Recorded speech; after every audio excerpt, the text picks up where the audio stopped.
ఎలాంటి అనారోగ్య సమస్యలకైనా సిమ్టమ్స్ కాదు, రూట్ కాజ్ ని సరిచేయటం సెల్ హెల్త్ క్లినిక్ ప్రత్యేకత.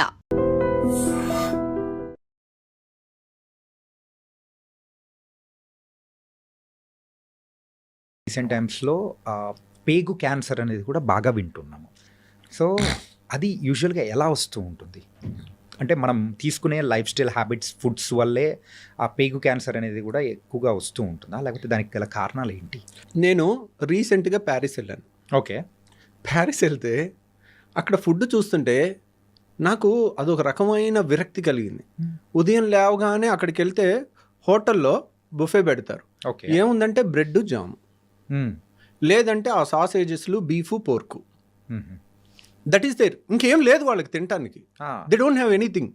ఇప్పుడు మన ఇండియాలో 5 స్టార్ హోటల్కి వెళ్ళండి, ఇడ్లీ ఉంటుంది, దోశ ఉంటుంది, వడ ఉంటుంది, ఉప్మా ఉంటుంది, ఒక 100 రకాలు ఉంటాయి. So they are all our traditional. We have so much variety to eat. వాళ్ళకి అంత వెరైటీ కనపడట్లేదు ఎక్కడ. ఓకే. తింటే మొత్తం స్టీక్, డైరెక్ట్ మా రెడ్ మీట్ ఎక్కువ తింటారు. అండ్ ఇది ఇంత మీట్ తిని మనం 4 లెట్టూస్ ఆకులు తింటే హెల్దీ థింగ్ వచ్చేది కదా, రాదు. So we have a wonderful options. మన traditional options are very good, very time tested. That is మీరందరూ ఇప్పుడు మన దగ్గర ఈ మీడియా ద్వారా క్యాన్సర్లు అవి ఎక్కువ వింటున్నాం అని భయపడుతున్నారు. కానీ మీరు నోట్ చేసుకోండి, టెక్స్ట్ బుక్ పేజ్ తీసి నోట్ చేసుకోండి కావాలంటే. Davidson text book of medicine అంటే ఇది ఆల్మోస్ట్ MBBS డాక్టర్స్కి భగవద్గీతతో సమానం. ఓకే. అలాంటి బుక్లో హ్యారిసన్ కానీ డేవిడ్సన్ కానీ CMDT అనే టెక్స్ట్ బుక్లో కోలన్ క్యాన్సర్ అనే చాప్టర్ ఓపెన్ చేయండి. ఓకే. ఓపెన్ చేస్తే what is the incidence in America అంటే, what is the incidence in India అంటే, ఇండియాలో కన్నా 30 రెట్లు అమెరికాలో క్యాన్సర్ ఎక్కువ. ఓకే. 30 రెట్లు కోలన్ క్యాన్సర్, పెద్ద పేగు క్యాన్సర్. 50 ఏళ్ళు దాటిన ప్రతి ఒక్కళ్ళు 5 ఏళ్ళకి ఒకసారి కానీ కొలనోస్కోపీ చేయాలి. ఓకే. కొలనోస్కోపీ అంటే ఆల్మోస్ట్ ఇంత పెద్ద పైప్ని మోషన్ ద్వారా నుంచి కంప్లీట్గా వెళ్ళి పెద్ద పేగంతా స్టడీ చేస్తారు ఎక్కడన్నా క్యాన్సర్ వస్తుందా అని. Okay. Okay. That is a rule. మీరు అది చేయలేదనుకోండి, యువర్ ఇన్సూరెన్స్ ప్రకారం నువ్వు అది చేయించుకోలేదు, రేపు నీకు క్యాన్సర్ వస్తే నీకు ఇన్సూరెన్స్ కూడా కవర్ అవ్వదు. ఓకే. ఇండియాలో ఆ రూల్ లేదు. ఎందుకని? మీరు ఏ టెక్స్ట్ బుక్ అన్నా చదవండి. కోలన్ క్యాన్సర్ అంటే 5 ఏళ్ళకి 10 ఏళ్ళకి ఒకసారి కొలనోస్కోపీ చేసి స్క్రీనింగ్ చేయాలి. ఇండియాలో అది లేదు. ఎందుకు? 30 times more common in western population. యూరోప్లో, US లో దట్ ఈస్ మోర్ కామన్. మన ఇండియాలో ఎందుకు లేదు? మన food habits, we have so much to eat. అన్ని ట్రెడిషనల్, వెజిటేరియను, మంచిగా అన్నము, పప్పు, లేదంటే ఒక కూర, ఒక వెజిటబుల్ కూర, తర్వాత పెరుగు. ఆ ట్రెడిషన్కి మనం అలవాటు పడున్నాం ఎప్పటి నుంచో. ఆ tradition is protecting hour small right, మన ఇంటెస్టైన్స్ని కాపాడి చాలా వరకు క్యాన్సర్ రాకుండా అయి ఉంటుందని నేను అనుకుంటున్నాను. ఎందుకంటే మేమేంటి అనుకుంటున్నాం అని చదివినా మేము కన్క్లూషన్స్ ఇవ్వము. మోస్ట్ లైక్లీ ఇది కారణం అయి ఉంటుంది అని చెప్పగలుగుతాం. ఓకే. చాలామంది ఏంటంటే నాలెడ్జ్ లేని వాళ్ళు ఇది ఇదే అని కన్క్లూజన్ చేయాలంటే దాని పెద్ద చాలా రీసెర్చ్ ఉండాలి. అంటే సింపుల్ చెప్పాలంటే యు ఆర్ నాట్ పాసింగ్ అనే judgement. But most likely this might be the reason. అక్కడికి వెళ్తే అసలు ఏం తినాలో అర్థం కాల. ఆ బ్రెడ్ జామ్ ఎంత చండాలంగా ఏమని తింటాం రోజు అదేనా, లేదంటే కాన్ఫ్లెక్స్, ఇంకేం తింటాం చెప్పండి మీరు. మనం ఇన్ని రకాల మంచిగా చక్కగా ఒక ఇడ్లీ, ఒక దోశ, ఒక పూరి ఇలాంటి వాటికి అలవాటు పడిన వాళ్ళు అక్కడ వాళ్ళు ఇంక రోజు ఎలా తింటున్నారో నాకు ఆశ్చర్యం వేస్తుంది. సో రోజు అదే తిని వాళ్ళకన్నీ పైల్ సమస్య ఎక్కువ, ఫిషర్ సమస్య ఎక్కువ, కాన్స్టిపేషన్ సమస్య ఎక్కువ, కోలన్ క్యాన్సర్ ఎక్కువ. మన దగ్గర ఇవన్నీ లేవు. మనం ఏం చేస్తున్నాం? మన ఫుడ్ చాలదా అన్నట్టు ఆ పిజ్జా బర్గర్ వెనకాల పడుతున్నాం. ఏముంది దాంట్లో టేస్ట్? మన ట్రెడిషనల్ ఫుడ్లో లేనంత టేస్ట్ దాంట్లో ఉందా? సో మన దాంట్లో టేస్ట్ ఉంది, దాంట్లో డౌటే లేదు. అది కొంచెం ఒక వేలం వెర్రిలాగా ఉంటుంది. ఎందుకు అన్నారనుకోండి, people tend to get attracted to negative things, destructive things more than good things. Right. And మీరు అంటారు చూడారా పోక్రీ సినిమాలో ఏదో గాంధీ మీద సినిమా తీస్తే అసలు ఆడదు, అదే కడప కింగ్ 250 centers 100 days అంటారు కదా. సో అంతే. ఇప్పుడు చూడండి, ఇప్పుడు మీరు మంచి సినిమా చూడండి, చూడరు. ఇప్పుడు పుష్ప 2లో ఒక స్విమ్మింగ్ పూల్లో ఉచ్చబోసే సీను ఒక హీరో చేస్తే దాన్ని మన కిడ్స్ ఏ విధంగా తీసుకుంటారండి? సో అంటే దానికి అన్ని కలెక్షన్స్ ఎలా వస్తున్నాయి? బ్యాడ్ ప్రోడక్ట్ని యూ కెన్ సెల్ ఇట్, అది నీ గొప్పతనం అయి ఉండొచ్చు. దానంతట అది ఒకప్పట్లాగా మీరు పాత సినిమాల్లో ఇప్పుడు జగదేక్ వీరుడు అతిలోక సుందరి సినిమా చూడండి, మీరు 100 సార్లు చూసినా చూడాలనిపిస్తుంది. ఆ శ్రీదేవి యాక్షన్ కానీ చిరంజీవి స్టెప్పులు కానీ. So there is impeccable, that is real టాలెంట్తో వచ్చింది, ఇది మార్కెటింగ్తో వచ్చింది. ద డిఫరెన్స్ అనేది కూడా ఉంటుంది. ఓకే సార్, యూజువల్గా గ్యాస్ట్రిక్ ఇష్యూస్ ఉన్న వాళ్ళకు హార్ట్ అటాక్స్ అనేది కూడా వచ్చేస్తూ ఉంటాయి అంటారు. మరి ఇందాక మీరు చెప్పిన హార్ట్ బర్న్ అనే ఎక్కువ సిచ్యువేషన్స్ ఉంటారు, లేకపోతే హార్ట్ అటాక్స్ నిజంగా వచ్చే అవకాశాలు ఉంటాయంటారా? గ్యాస్ట్రిక్ రిలేటెడ్గా గ్యాస్ సమస్యలు ఉన్న వాళ్ళకి హార్ట్ అటాక్ వస్తుందని ఎక్కడ ఏ పుస్తకాల్లో లేదండి. కాకపోతే ఏంటంటే గ్యాస్ సమస్యలు ఉన్న వాళ్ళకి చెప్పాను కదండి, చాలా మందికి ఈ అప్పర్ వాల్వ్ అనేది లూజ్గా ఉంటుంది, వాళ్ళకి హార్ట్ బర్న్ కామన్గా ఉంటుంది, వాళ్ళకి చాలా వరకు హార్ట్ ప్రాబ్లం ఏమో అన్న భయం ఉంటుంది. కానీ యూజువల్గా వాళ్ళకి హార్ట్ అటాక్స్ పెరిగే అవకాశం లేదు. హార్ట్ అటాక్స్ పెరగచ్చు, దేనివల్ల పెరగచ్చు, రోజు బిర్యానీ తింటున్నారు అనుకోండి, దాంట్లో ఆయిల్ ఎక్కువ ఉంటుంది, కొలెస్ట్రాల్స్ ఎక్కువ ఉంటాయి, మనం తినే ఫుడ్ డైలీ అన్హెల్దీ ఫుడ్ తింటున్నాం అనుకోండి, డైలీ మన ట్రెడిషనల్ ఫుడ్ ఏంటి, చక్కగా కూర, పప్పు, పెరుగు ఈ టైప్ తినకుండా, సాంబారు, రసం ఇట్లాంటివి తినకుండా రోజు మనం బిర్యానీలు తింటుంటే that is not our food, that is not healthy food also. వారానికి ఒక రోజు ఈజ్ ఓకే. సో అలా తింటుంటే దానివల్ల హార్ట్ అటాక్ వస్తుంది. దాంట్లో గ్యాస్ వల్ల రాదు, మనం తినే కంటెంట్స్ ఆర్ నాట్ గుడ్, దానివల్ల రావచ్చు. ఓకే, దానివల్ల ఏముంది, మగవాళ్ళకైతే చిరుబొజ్జు వస్తుంది, అందరికి ఇప్పుడు లేడీస్కి అయితే ఫ్యాట్ అంతా సీట్ దగ్గర పేరుకుంటుంది, మగవాళ్ళకి పొట్ట కొండలాగా పెరుగుతుంది. సో ఎప్పుడైతే పొట్ట దగ్గర ఫ్యాట్ పెరుగుతుందో వాళ్ళకి హార్ట్ అటాక్స్ ఎక్కువ వచ్చే అవకాశం. ప్రపంచం అంతటా మగవాళ్ళు ఆడవాళ్ళ కన్నా 2 ఏళ్ళు తక్కువ బతుకుతారు. మీరు జపాన్లో యావరేజ్ లైఫ్ స్పాన్ తీసుకున్నారనుకోండి, లేడీస్లో 83 ఏళ్ళు, మగవాళ్ళు 81 ఏళ్ళు. ఎందుకు, అమెరికాలో కానీ జపాన్లో కానీ మీరు ఇండియాలో కానీ ఎక్కడైనా తీసుకోండి, మగవాళ్ళ కన్నా ఆడవాళ్ళు 2 ఏళ్ళు ఎక్కువ బతుకుతారు. దానికి రీజన్ ఎందుకంటే మగవాళ్ళకి ఫ్యాట్ కొండలాగా పొట్ట దగ్గర ఏర్పడు, పొట్ట దగ్గర ఫ్యాట్ ఏర్పడిన వాళ్ళకి హార్ట్ అటాక్స్ ముందు వస్తాయి. ఓకే, అందుకోసమే లేడీస్ తొందరగా. కాబట్టి లేడీస్లో కూడా కొంతమందికి పొట్ట దగ్గర ఫ్యాట్ వస్తుంది, వాళ్ళకి కూడా హార్ట్ అటాక్స్ ఎక్కువ వస్తాయి. ఆండ్రాయిడ్ ఒబిసిటీ అంటారు దాన్ని. పొట్ట దగ్గర పెరిగితే దాన్ని ఆండ్రాయిడ్ అంటారు. ఆండ్రాయిడ్ ఫోన్ కాదు, ఆండ్రాయిడ్ ఒబిసిటీ అంటే male type of obesity, android. Gynoid అంటే ఫీమేల్ టైప్ ఆఫ్ ఒబిసిటీ, అంటే సీట్ దగ్గర ఎక్కువ పెరగటం అనమాట. అండ్ సార్, మీ యొక్క కంప్లీట్ ఒక సర్వీస్లో ఎప్పుడైనా కానీ డిఫికల్ట్ అనిపించిన కేసు ఏదైనా ఉందా? అంటే ఇప్పుడు నేను చెప్పాను కదండి, ఐఎమ్ ఏ సర్జన్. నేను సర్జరీ చేసిన తర్వాత పేషెంట్ చావు బతుకుల్లో ఉంటే దట్ డే, ఆ డే అంతా నాకు నిద్ర సరిగా పట్టదు. So I can't avoid it. అంటే ఏ ప్రాబ్లంతో వచ్చినప్పుడు అరే this is a very difficult challenge తీసుకొని నెలకు ఒకసారి, ఈ మధ్య తగ్గినాయండి, అంటే ద మోర్ రిఫైన్ అవుతూ ఉండే కొద్దీ, so we become perfect day by day, ఇంకా వీ రీలెర్న్ చేస్తూ ఉంటాము. బట్ ఇట్ ఈస్ చాలాసార్లు ఫేస్ చేస్తుంటాం మేము. కాకపోతే చాలాసార్లు ఒక యంగ్ పేషెంట్, నేను ఇప్పటికీ నా అదృష్టవశాత్తు, నేను యాక్చువల్గా మా నాన్న నాస్తికుడు, మా నాన్న ఎప్పుడు దేవుణ్ణి నమ్మేవాడు కాదు, he's a hard core communist. So ఏంటో తెలియదు, అంటే చివరికి I have to believe in God, ఎందుకంటే there is something beyond which I cannot do. నేను అన్నీ చేస్తాను, అయినా పేషెంట్ బాగవుడు, చేయాల్సినవి అన్నీ. ఆ టైంలో కొంచెం లక్కో దైవబలమో ఏదో మనకు తెలియదు, అది మనం when we are exhausted with our intelligence. ఏదో ఒక గొప్ప వ్యక్తి చెప్పాడు, ఏమనంటే religion starts when the science ends. అంటే సైన్స్కి అందం అయిపోయిన తర్వాత ఏం అర్థం కానప్పుడు అప్పుడు రిలీజియన్ స్టార్ట్ అవుతుందని, అప్పుడు దేవుణ్ణి మనం.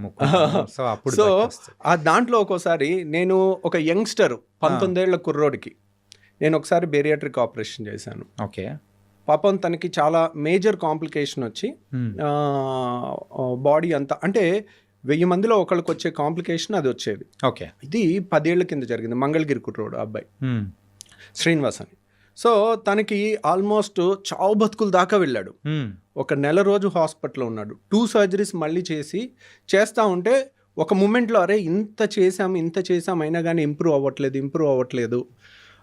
పాపం వీడు బతికితే బాగుండు, 19 ఏళ్ల కుర్రోడు చచ్చిపోబోతున్నాడు, చివరిగా ఇక స్వర్గం అంచుల దాకా వెళ్ళిపోతున్నాడు, ఇంకా బతకడేమో అని అనుకుని, సరే వీడు బతికితే నేను మంగళగిరి లక్ష్మీనరసింహ గుడిలో 108 రౌండ్లు వేస్తాను అని మొక్కున్నా. ఏమైందో తెలీదు, వాడు బతికిపోయాడు. ఓకే. సో అన్నిసార్లు అలా జరగలే. నేను ఇప్పటి వరకు నా అదృష్టవశాత్తు నా కోసం, నా ఫ్యామిలీ కోసం ఏ రోజు కూడా నేను దేవుడి చుట్టూ రౌండ్లు వేయాల్సి రాలా. సో కానీ నేను ఇప్పటికీ ఒక 8 సార్లు పేషెంట్ల కోసం చేశాను. ఓకే. సో ఎందుకంటే వెన్ సైన్స్ ఎండ్స్, బుక్లో ఉన్న ప్రకారం అన్నీ పర్ఫెక్ట్గా చేసినా కానీ కొంత లక్ అనేది మనకు రావాలి. ఆ పేషెంట్కి ఉండాలి, మనకి ఉండాలి. సో అలా ఇంకో పేషెంట్ ఇంత పెద్ద గర్భసంచిలో గడ్డ, పెళ్లిగాని అమ్మాయి, ఇంత పెద్ద గర్భసంచి గడ్డ, ఓకే, ఇక్కడ వరకు ఉంది. పెళ్లిగాని అమ్మాయికి ఇంతవరకు. ఒకసారి బయట ఆపరేషన్ చేసి పొట్ట కోసి ఓపెన్ చేశారు, చేసి దాన్ని తీయలేకపోయారు, మళ్ళీ క్లోజ్ చేశారు. ఓకే. చేసి మళ్ళీ రెండోసారి మా దగ్గరికి వచ్చి వస్తుంటే ఒకసారి ఒక డాక్టర్ ఓపెన్ చేసి క్లోజ్ చేశారంటే ఇట్స్ వెరీ డిఫికల్ట్ కేస్ అని.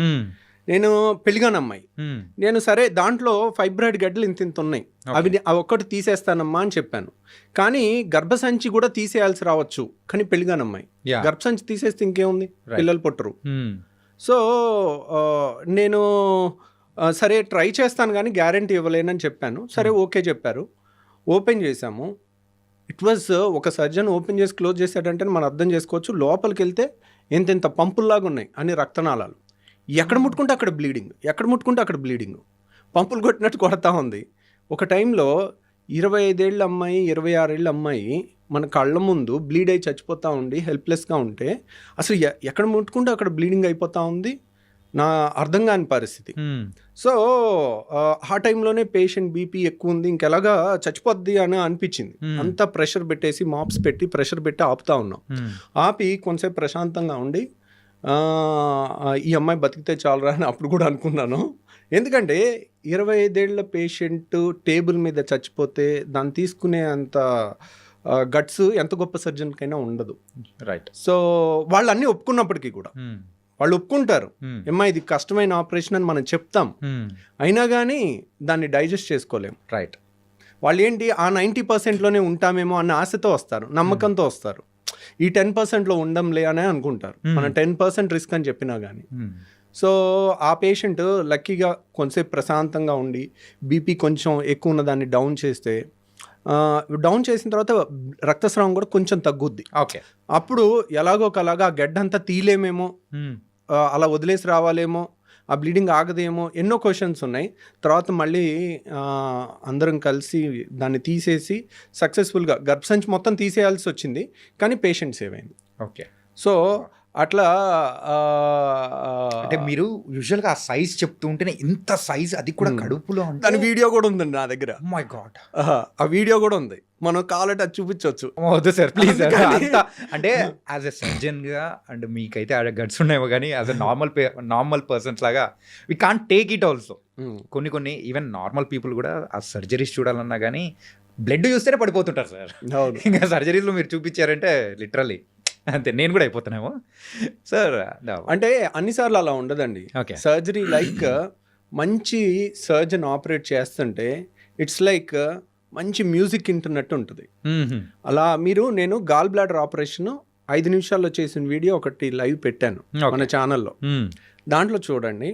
ఆపరేషన్ అంటే ఇలా ఉంటుంది, ఏదో వీడియో గేమ్ ఆడుకున్నట్టుంది, చుక్క బ్లడ్ లేదు, అసలు ఇంత అద్భుతమైన ప్రపంచం ఇంత మంచి కెమెరాలో మన బాడీలో ఉందా, ఇంత రక్తనాళాలు ఇంత సన్నసన్నవి కూడా కనపడతాయా అనే ఎక్సైటింగ్గా ఉండే ఒక కోణం చూస్తారు.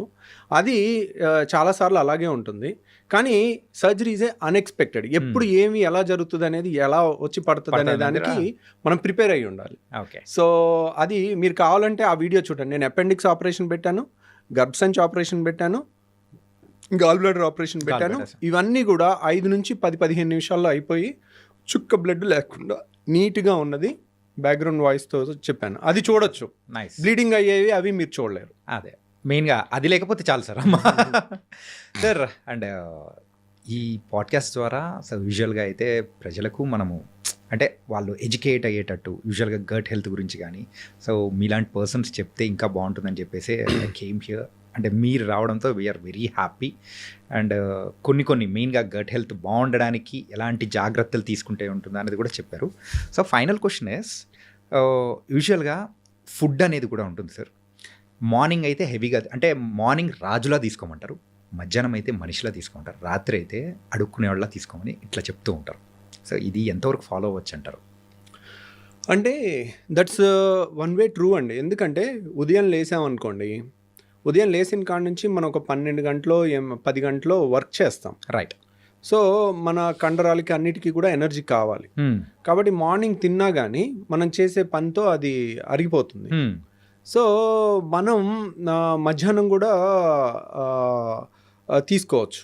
నైట్ ఏంటంటే తిన్న వెంటనే మనం పెద్ద పని చేసేది, నైట్ అంతా పడుకునేది ఉంటుంది. సో పడుకునే టైంలో మనకు అంత ఎనర్జీ ఏం అవసరం ఉండదు. సో మనం ఉదయం తిన్నామంటే అది డే అంతా ఖర్చు అయిపోయే అవకాశం ఎక్కువ ఉంటుంది. రాత్రి తిన్నది, ఇప్పుడు ఉదయం ఒక బిర్యానీ తినటం వేరు, రాత్రి బిర్యానీ తినటం వేరు. ఉదయం బిర్యానీ తింటే సాయంత్రం వరకు మనం చేసే పనిలో దాంట్లోంచి వచ్చిన క్యాలరీస్ అప్పటికప్పుడు ఖర్చు అయిపోవచ్చు. అదే రాత్రికి వెళ్ళి పడుకుంటాం, తిన్న తర్వాత ఆ తిన్న అన్ని బ్లడ్లోకి అన్ని ట్రైగ్లిజరైడ్స్, ఫ్యాటీ యాసిడ్స్ అన్నీ వెళ్తాయి. అవన్నీ ఎక్కడ వెళ్ళాలి? ఎక్కడికో వెళ్ళి డిపాజిట్ అవ్వాలి. అవన్నీ రెసిస్టెంట్ ఏరియాలోకి వెళ్తుంటాయి. నడుము దగ్గర ఎక్కడ కరగటానికి వీల్లేని చోటకంతా ఒక ఫ్యాట్ లాగా తయారైపోతూ ఉంటుంది. అందరికి ఎంత ఫిట్గా ఉన్న వాళ్ళకైనా చిన్న నడుము దగ్గర కానీ రెసిస్టెంట్ ఫ్యాట్ కొద్దిగా ఉంటుంది వాళ్ళు చేసే. ఎందుకంటే గుడ్ ఫుడ్ని రెసిస్ట్ చేయటం it's not easy thing for any ఎంత మెచ్యూర్డ్ పర్సన్ కన్నా. So and gall bladder stones అనేది కూడా రీసెంట్ టైమ్స్లో బాగా వింటున్నాను సార్. అంటే ఇప్పుడు కిడ్నీలో స్టోన్స్ వచ్చాయంటే అది త్రూ మన యూరిన్ ద్వారా కూడా వచ్చేసి బయటికి కొట్టేస్తుంది. అది రాలేని సందర్భాల్లో ఏమంటారు, మనకు త్రూ ట్రీట్మెంట్ ద్వారా తీస్తారు. ఈ గాల్ బ్లాడర్ స్టోన్స్ అనేది వెళ్ళిపోతే ఆ గాల్ బ్లాడర్లో పడిపోతాయి అని కూడా విన్నాను. సో దాన్ని తీయాలంటే ఆపరేషన్ తప్ప వేరే ఆప్షన్ అనేది లేదా కరిగించడానికి అని ఏదైనా? అంటే గాల్ బ్లాడర్లో స్టోన్స్ అనేది కిడ్నీలో స్టోన్స్ వేరు, గాల్ బ్లాడర్లో స్టోన్స్ వేరు. రెండింటికి వ్యత్యాసం చెప్తాను. కిడ్నీలో స్టోన్స్ అనేది లెస్ దాన్ 1 సెంటీమీటర్ ఉంటే 99% లెస్ దాన్ 1 సెంటీమీటర్ ఉంటాయి. అవన్నీ కూడా వాటర్ ఎక్కువ తాగుతుంటే దానంతరవే పడిపోయే అవకాశం ఉంటుంది. గాల్ బ్లాడర్లో స్టోను బయటికి పడేవి చాలా తక్కువ అన్నమాట, అవి అలాగే ఉంటాయి. కాకపోతే గాల్ బ్లాడర్లో స్టోను అంత డేంజరస్ ఏం కాదు. అంటే నొప్పి లేదు. చాలా మందికి ఒక స్టోను 1 సెంటీమీటర్ స్టోన్ తయారవ్వాలనుకోండి, అది కనీసం 5 ఏళ్ళ నుంచి 10 ఏళ్ళు పట్టుద్ది. ఎందుకంటే ఒక ఇసుక రేణులాగా తయారవుతుంది. దాని మీద ఒక పొర ఏర్పడుద్ది, దాని మీద ఇంకో పొర ఏర్పడుద్ది, దాని మీద ఇంకో పొర ఏర్పడుద్ది. సో అలా పొరలుగా 1 సెంటీమీటర్ స్టోన్ తయారవ్వాలంటే it takes 5 to 10 years. Okay. So చాలా మందికి స్కానింగ్ చేస్తే రాయి కనపడుద్ది, కానీ వాళ్ళకి కంప్లైంట్ ఉండదు. సో అనవసరంగా స్కానింగ్ చేయబట్టి వాళ్ళకి గుండెలో రైళ్లు పరిగెట్టడం మొదలవుతుంది. వాళ్ళకేంటి, రొటీన్ చెకప్ చేస్తాం, వాళ్ళకి స్కాన్ చేయకపోతే తెలీదు, హ్యాపీగా ఉంటారు. చేసిన కాడ నుంచి అదో గిలి, అమ్మో నాకు రాయింది, ఇప్పుడు ఇదేమవుద్దో అన్న టెన్షన్తో ఉంటారు. సో వాళ్ళు ఒక డాక్టర్ దగ్గరికి వెళ్తే ఆపరేషన్ చెప్పారు, నేను ఎక్కడో హోమియో వాడుతున్నాను, హాయిగా 4 ఏళ్ళ నుంచి ఉన్నాను అంటారు. అంటే 4 ఏళ్ళ నుంచి కూడా, ఇప్పుడు మనం స్కాన్ చేయకముందే 4-5 ఏళ్ళ నుంచి ఉంది అది. అది మెల్లమెల్లగా పెరుగుతుంది. ఇంకో 5 ఏళ్ళు కూడా అలా పెరగవచ్చు కంప్లైంట్ లేకుండా. సో కాకపోతే దే మే గివ్, ఓకే నేను ఇది ఆయుర్వేదిక్ వాడాను, హోమియో వాడాను, దానివల్ల నాకు 5 ఏళ్ళు తగ్గిపోయింది అనుకుంటా. తగ్గిపోలా, అది మీకు ప్లసిబో ఎఫెక్ట్ ఇస్తుంది. సో దానివల్ల తగ్గలేదు. ప్రాబ్లం ఏంటంటే చాలామంది రాయి ఉండి 10 ఏళ్ళు నొప్పి లేని వాళ్ళని చూసుంటారు. ఓకే. రాయి ఇరుక్కుని జాండిస్ వచ్చిన వాళ్ళని మీరు చూడరు. ఆ స్టేజ్లో రాయి ఇరుక్కుని కొలాంజైటిస్ అని ఒళ్ళంతా భయంకరమైన వణుకుతో కొలాంజైటిస్ అని ఫీవర్ వస్తుంది, హై గ్రేడ్ ఫీవర్, జాండిస్ వస్తుంది. ఓకే. ఆ టైము 24 గంటల నుంచి 48 గంటల్లో మనం ఆ స్టోన్ని అడ్డు తీసి స్టెంట్ అయిపోతే ప్రాణహాని ఉంటుంది. అది లేట్ అయి చచ్చిపోయిన వాళ్ళు కూడా మేము చూస్తాం. ఓకే. సో ఇమీడియట్ రియాక్ట్ అవ్వాలి 24 hours to 48 hours. సో అది జాండిస్ వచ్చినప్పుడు, అందరికీ జాండిస్ వస్తుందని నేను చెప్పట్లా. ఈ రోజు రాయి బయటపడింది, ఈ రోజే జాండిస్ వచ్చేది. 5 ఏళ్లలో రావచ్చు, 3 ఏళ్లలో రావచ్చు, 6 నెలల్లో రావచ్చు, వీ కెనాట్ సే. సో నేను అనేది ఏంటంటే, మీకు రాయి ఉంది, be bold, be strong, no pain, no surgery, textbook line చెప్తున్నాను. గాల్ బ్లాడర్లో స్టోన్ ఉంది, నో పెయిన్ నో సర్జరీ. దాంట్లో రూల్ ఏం లేదు, రూల్ నెవర్ చేంజెస్. ధైర్యంగా మీరు ఉండండి, అదేం అవ్వదు. కానీ నేను చెప్పేది ఏంటంటే రియల్గా నొప్పి వచ్చినప్పుడు కూడా నొప్పి ట్యాబ్లెట్ వేసుకుని దాన్ని ఆపి మళ్ళీ నాకు నొప్పి లేదని అనొద్దు. ఒక్కసారి నొప్పి వచ్చినా that is a dangerous stone. Okay, ఈ రోజు ఇరుక్కుని నొప్పి వస్తుంది. గాల్ బ్లాడర్ ఫండస్ అంటారు, వెడల్పుగా ఉంటుంది. నెక్ అంటారు, నెక్ సన్నగా ఉంటుంది. అది బయటకు వచ్చే ద్వారంలో ఇరుక్కుంది అనుకోండి, అప్పుడు మనకి నొప్పి వస్తుంది. అది ఇరుక్కుని మళ్ళీ వెనక్కి వచ్చేస్తే నొప్పి ఉండదు. రైట్. మళ్ళీ ఒక నెలకి ఇరుకోవచ్చు, 6 నెలలకి ఇరుకోవచ్చు. ఇరుక్కున్నప్పుడు మాత్రం భయంకరమైన పెయిన్ పరుగులు తీపిస్తుంది. అందుకేనా మీరు స్టంట్ అనేది కూడా వేయాలి అనేది? అంటే అది జాండీస్ ఉన్నప్పుడు, దాంట్లో జాండీస్ ఉన్నప్పుడు, జాండీస్ లేకుండా కూడా నొప్పి రావచ్చు. ఓకే. సో దాంట్లో ఏంటంటే నేను అనేది ఏంటంటే గాల్ బ్లాడర్ స్టోన్ వల్ల ప్రాణం పోయిన వాళ్ళని మేము చూసాం, మీరు ఎవరు చూడలేదు. Okay okay. సో ఇప్పుడు పోక్రీ సినిమాలు అంటారు చూడండి, రెస్పాన్సిబిలిటీ తీసుకునే ఏకైక డిపార్ట్మెంట్ పోలీస్ డిపార్ట్మెంట్ అంటారు కదా. సో అందరూ నువ్వు వాళ్ళని పట్టుకోలేదు వీళ్ళని పట్టుకోలేదు అని అంటం తేలిక. ఓకే, ఎవడో ఎక్కడో 4 గదుల మధ్యలో ఒకళ్ళు మర్డర్ చేసి వెళ్ళిపోతే పోలీస్ డిపార్ట్మెంట్ ఇది చేయలేదు అది చేయలేదు అని ప్రతి ఒక్కళ్ళు మాట్లాడటం తేలిక. దాన్ని వెళ్ళి వాళ్ళు లేరు అక్కడ, వాళ్ళు లేనప్పుడు జరిగింది. క్రిమినల్స్ అన్ని పోలీసులు ఉన్నప్పుడు చూసి చేయరు కదా, వాళ్ళు వెళ్ళి చేయాల్సిన వాళ్ళ రెస్పాన్సిబిలిటీ తీసుకొని ఫైనల్గా వాళ్ళే చేసేది. రైట్. సో ఇక్కడ కూడా సమస్య వచ్చినప్పుడు, ప్రాణం మీదకి వచ్చినప్పుడు అప్పుడు వెళ్ళండి వేరే చోటకి, అప్పుడు ఉండండి ధైర్యంగా, వేరే ఆల్టర్నేట్ మెడిసిన్ వాడి. ప్రాణం మీదకి వచ్చినప్పుడు ఎక్కడికి వస్తారు? సైన్స్ దగ్గరికి వస్తారు. ఆపరేషన్ చేసి తీయాల్సి వచ్చినప్పుడు ఎక్కడికి వస్తారు? సైన్స్ దగ్గరికి వస్తారు. కానీ ఒక ఆపరేషన్ పొరపాటున ఎవరన్నా చెప్తే మేబీ 2 types ఆఫ్ డాక్టర్స్ ఉండొచ్చు. అనవసరంగా చాలామంది సర్జరీ చేయాలమ్మా అని చెప్తారు. ఎందుకు రీజన్ చెప్పరు. ఎందుకు రీజన్ చెప్తే పేషెంట్ ఓహో ఇది కదండి చేస్తాం. చాలామంది కొంతమంది డాక్టర్లు ఏంటంటే ఈరోజు రాయి ఉంది, ఈరోజు చెప్పేయాలి, వీళ్ళు చెప్పకపోతే ఇంకో చోటుకి వెళ్ళి ఇంకో దగ్గర చేయించేసుకుంటారేమో, మళ్ళీ మన దగ్గరికి రారేమో అన్న ఇన్సెక్యూరిటీ ఉంటుంది. అది ఉండకూడదు. దానివల్ల లేని భయాన్ని ఇచ్చి చెప్పేసేసరికి వాళ్ళు ఇంకా నెగిటివ్ అయిపోతారు. రైట్. అనవసరంగా చేసేస్తున్నారు. ఆ డాక్టర్ చెప్పాడు, నేను భయంతో వచ్చేసాను డాక్టర్ గారు, 4 ఏళ్ళు అయింది నాకు నొప్పి లేదంటారు. So no pain no surgery. మనం టెక్స్ట్ బుక్లో ఉన్న రూల్ చెప్పాలి. At the same time jaundice ఉంటే లైఫ్ రిస్క్ ఉంటుంది, వెంటనే రావాలి. నొప్పి ఉంటే లైఫ్ రిస్క్ ఉంటుంది, వెంటనే రావాలి. సో ఆ క్లాస్ కూడా తెలుసుకున్నారనుకోండి, ఓహో నొప్పి ఉంటే నేను రావాలి. అండ్ ఇంకో బ్యూటిఫుల్ థింగ్ ఏంటంటే గాల్ బ్లాడర్లో చాలా మందికి తెలియంది ఫ్యాటీ డిస్పెప్సియా అంటారు. వాడు మా ఫ్రెండ్ ఉండేవాడు, నా రూమ్మేట్. 6 ఏళ్ళు MBBS ఒకే రూము అలా ఉండేవాళ్ళం. వాడు మొన్న మా ఫ్రెండ్స్ US నుంచి వస్తే అందరం కలిసి వాళ్ళు బిర్యానీ తిన్నారు హైదరాబాద్లో. ఓకే. తింటుంటే వీడు ఏంటోరా బిర్యానీ తినలేకపోయాడు ఈరోజు, బిర్యానీ తినాలంటే ఇబ్బంది పడుతున్నాడు అని మిగిలిన ఫ్రెండ్స్ నాకు చెప్పారు. సో అప్పుడు అలగలే మాకు. తర్వాత 3 నెలల తర్వాత ఎప్పుడు ఆయిల్ ఫుడ్ తిన్న ప్రతిసారి కడుపులో ఇబ్బంది అవుతుంది వాళ్ళకి. దాన్ని ఫ్యాటీ డిస్పెప్సియా అంటారు. ఫ్యాటీ ఫుడ్ తీసుకుంటే వాళ్ళకి గాల్ బ్లాడర్ మూసుకుంటే ఆ స్టోన్ వచ్చి నెక్లో ఇరుక్కుని నొప్పి వస్తుంది. ఆయిలీ ఫుడ్ తినలేరు వాళ్ళు. గాల్ బ్లాడర్లో స్టోన్స్ ఉన్న వాళ్ళకి బెస్ట్ టెస్ట్ ఏంటి, ఆపరేషన్ చెయ్యాలా వద్దా స్కానింగ్ కాదు, బెస్ట్ టెస్ట్ వారానికి 1 రోజు మంచిగా దట్టంగా నూనె ఉన్న ఫుడ్ 2 ముద్దలు తినండి చాలు. వాళ్ళకి కడుపులో ఏదో ఇబ్బంది అనిపిస్తుంది. ఇప్పుడు అందరూ లొట్టలు వేసుకుని తింటారుగా, బిర్యానీలో ఇంత గ్రేవీ వేసుకుని, లేదంటే పైన చేపల పులుసు పైన ఆయిల్ తేలుతా 2 గంటలు వేసుకుని లొట్టలు వేసుకుని తినాలి కదా అందరూ. వాళ్ళు తినలేరు. వాళ్ళు నేను గాల్ బ్లాడర్ స్టోన్ వాళ్ళకి ఒక్క టెస్ట్ చేసుకోండి, మీరు కనుక ఇది పాస్ అయితే మీకు ఆపరేషన్ అవసరం లేదు. ఓకే. మీరు ఇది ఫెయిల్ అయితే వెంటనే రావాలి. అప్పుడు కూడా అమ్మో నా గాల్ బ్లాడర్ నేను పారిపోతా అనొద్దు. మనం బోల్డ్గా ఉండాలి. ఆపరేషన్ అవసరం లేకుండా చేయటం ఎంత తప్పో, బాగా అవసరం ఉన్నప్పుడు చేయించుకోవటం కూడా ఇంకా డేంజరస్. ఓకే. సో నేనేంటి సింపుల్గా టెక్స్ట్ బుక్లో లైన్ చెప్పేస్తున్నాను. ఫ్యాటీ డిస్పెప్సియా ఉంటే ఈరోజు టైం బాంబ్ లాంటిది, ఈరోజు మీకు నొప్పి ఉండకపోవచ్చు, వచ్చి తగ్గిపో ఉండొచ్చు. లేదంటే ఆయిల్ ఫుడ్ తింటేనే నాకు వస్తుంది డాక్టర్ గారు, నేను డైట్తో తెలివిగా తప్పించేసుకుంటున్నాను సంవత్సరం నుంచి. అది తెలివితో తప్పించుకోవడం గొప్ప విషయం కాదు. అదేంటి, అది ఇండికేషన్, అది వార్నింగ్ ఇస్తుంది. అప్పుడు మనం వార్నింగ్ ఇచ్చిన తెలివైన వాళ్ళు ఏంటి, వార్నింగ్ పట్టుకోవాలి. ఎందుకు మీరు ఆ తెలివైన వాళ్ళు ఇప్పుడు వాళ్ళకి హాలిడేస్ ఉండొచ్చు, దసరా హాలిడేస్, సంక్రాంతి హాలిడేస్, లేదా వీకెండ్ హాలిడేనో 1 డే 5 నిమిషాలు ఆపరేషన్. ఎర్లీ స్టేజ్లో వస్తే 5 నిమిషాలు అయిపోద్ది. ఓకే.